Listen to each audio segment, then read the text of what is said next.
Welcome to The Explainer. Sometimes the best ideas come from the most unexpected places. Today, we're taking a system that was built for making perfect microchips, and we're going to see if it can solve one of farming's oldest and toughest problems. So let's just jump right in with this. It's a pretty bold question, right? Because it kind of flips the script on how we usually think about dealing with a vineyard's biggest headache. That's peronospora, or what most of us just call downy mildew. All right, first things first, let's get on the same page about the enemy here. For anyone who's ever grown grapes, downy mildew isn't just some problem you manage. No, it feels more like a force of nature, this unpredictable, expensive monster that just shows up. Yeah, it's this nightmare that just keeps coming back, and honestly, it can feel completely overwhelming. So much so that a lot of growers they just accept it. They bake it into the cost of doing business, like it's just this unavoidable fact of life if you want to make wine. But what if that's wrong? What if the answer isn't another spray or a new technique in the vineyard itself? What if we need to look somewhere totally different?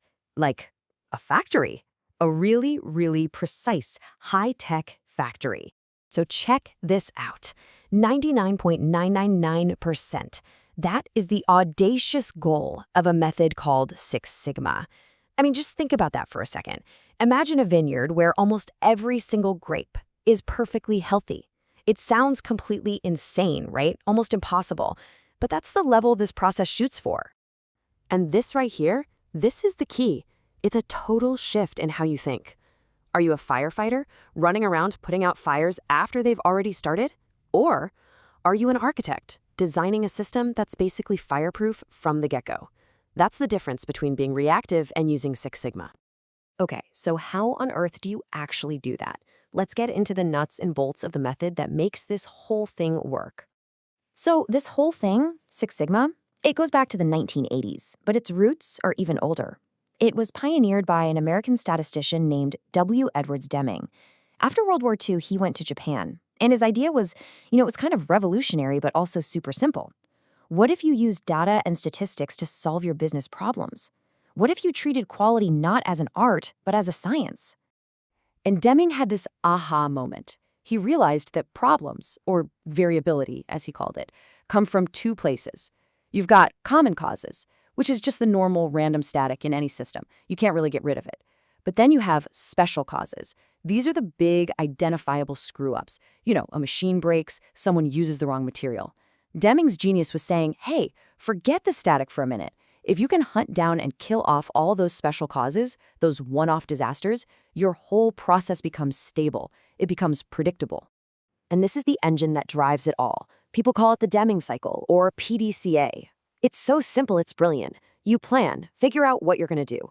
You do it, but on a small scale. You check. You look at the data and see if it actually worked. Then you act. If it worked, you make it the new standard. If not, you learn from it and you go right back to the plan stage. It's a constant loop. No more guessing, no more I feel like this might work, just data.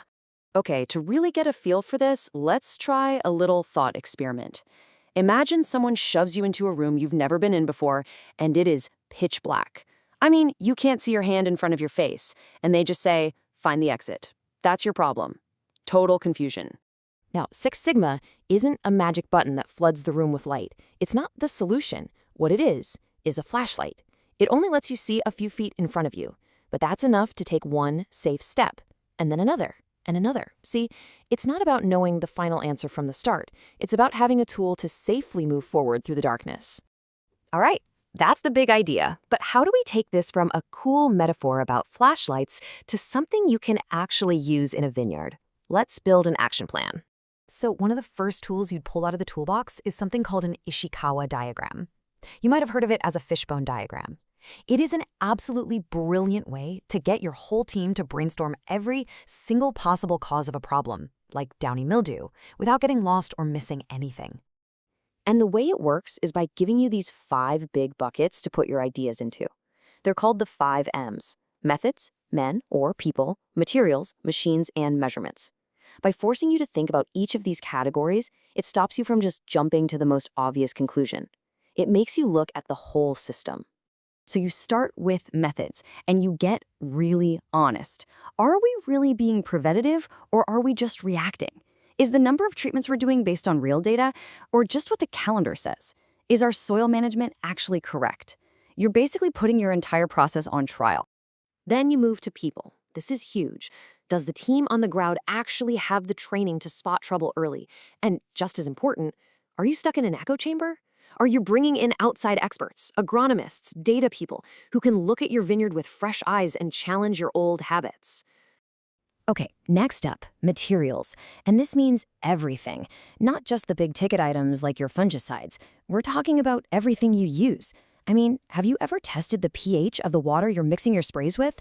It sounds like such a tiny detail, but it can literally make or break how effective your treatment is.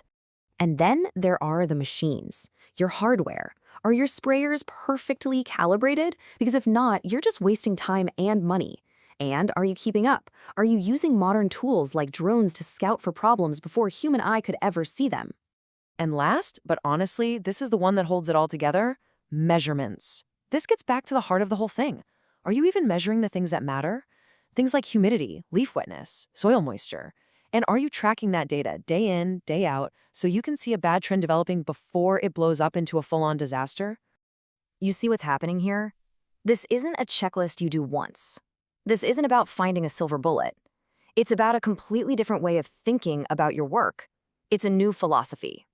And that philosophy has a name, Kaizen. It's a Japanese idea about continuous incremental improvement. You're not looking for one giant breakthrough. You're hunting for 100 tiny improvements. It's like compound interest for your process.